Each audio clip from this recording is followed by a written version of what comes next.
Hello everybody, I'm Tim Horn. I'm the pastor at First Presbyterian Church of Biloxi, and I'm here today with one of our new ruling elders, Dr. Aaron Smith, who works at one of our local colleges as a professor of engineering, and he's going to be starting a class here in the next couple of weeks on the Doctrine of Man.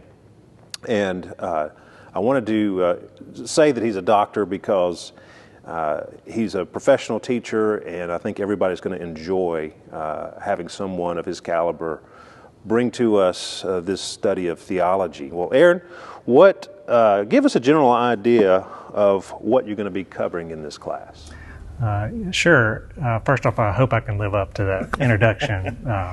Hopefully I can translate the engineering over to theology. So the class, we're going to cover the 4 different states of human nature that are described in the Bible. So there's the state of innocence, which describes Adam and Eve in the garden, and perfect holiness and righteousness and happy. Then the next state is the state of nature, which includes Adam and Eve after the fall and all human beings after that, where human nature is fallen. Then there's the state of grace, which includes all Christian believers. And then there's finally the eternal state, which would include believers in the kingdom of heaven as well as unbelievers in hell. So we're going to study what human nature is in those 4 different states, what the Bible says about it. Yeah, well, that's a comprehensive covering of all of humanity for all time. Well, tell us a bit about why this study will be particularly relevant to someone who's coming along. So I think that it's relevant because our society is completely confused about what a human being is and what we're here for. And I think Christians can get caught up in that confusion as well, and not seeing what the Bible has to say about human beings. I think society recognizes that there's some big problems that we have. We long to be good. We long to be accepted. We long to have honor and dignity, and we long to have relationships, close relationships with people, and we find ourselves in a situation where we cannot do that. And so they're trying to solve the problem with these crazy, optimistic, sometimes overly optimistic views, sometimes just wild views that don't match nature. And the fact of the matter is most people, especially young people, are constantly in a state of anxiety. There's a big problem with just hopelessness. People don't trust our institutions.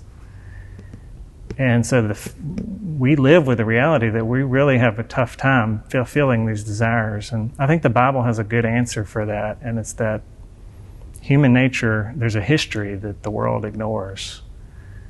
That human nature, there was a time where we could fulfill those desires, that we were good, human beings were good in everything that they did, and it's hard to even imagine now. Right, yeah, and they were happy. They had everything they needed to be happy, and they were completely unashamed. It's hard to imagine, like you say. And we still have those desires, but we no longer have the ability to fulfill them. And so I think studying these different states will help make a lot of sense to our situation, and also point us how do we return to where we want to go. Yes, wonderful. I think a big point is where did evil come from? Like, where did this problem come from? Where did evil come from, and why is God not responsible for that? And I think the Bible. That's a big, hard question. And that's a big point that people struggle with. Yeah. You know, they with anger and frustration about it, and we can't. We can't answer that without some mystery. There's still going to be some mystery, but the Bible does hold a logical, rational, gives a logical, rational explanation of how God can ordain those different states of man without being the author of sin. Yes.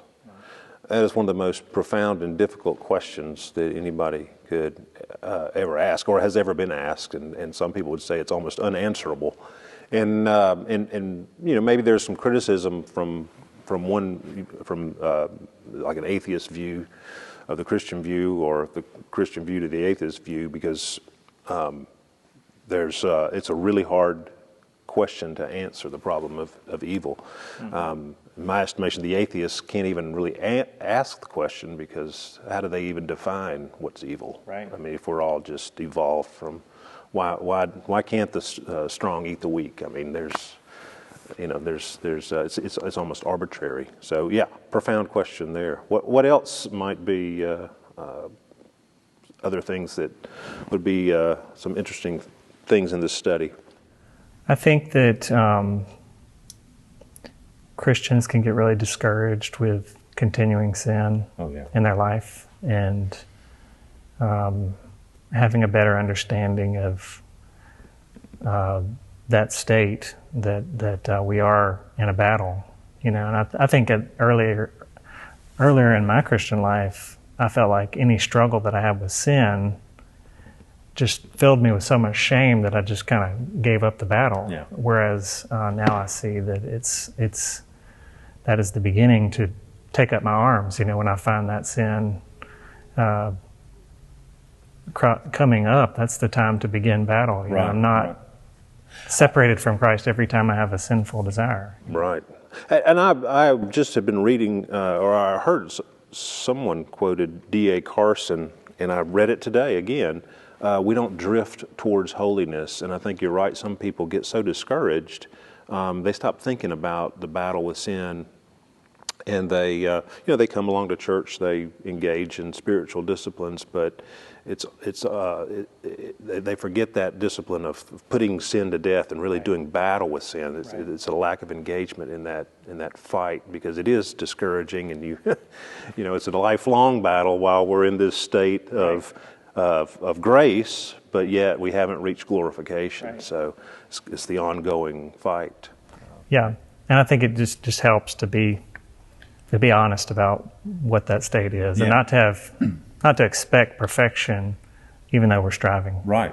Well, I know we're bombarded on a daily basis with so many alternative, like you were saying, especially our young people are bombarded with so many alternative takes on how to understand the world, and so I think this really will be a helpful study to us as we try to make sense of just the turmoil that's out there, like you described. People longing for answers but not finding one, not finding any answers, and looking in the craziest ways for some meaning to life. And this really does bolster our understanding of what is the meaning of humans? Why are we here? So I'm really excited about this study, and I think it'll be very helpful to our congregation. Anybody else that wants to come along and join us, we're going to be meeting in the Fellowship Hall of First Presbyterian Church Sunday mornings, 9:45 a.m.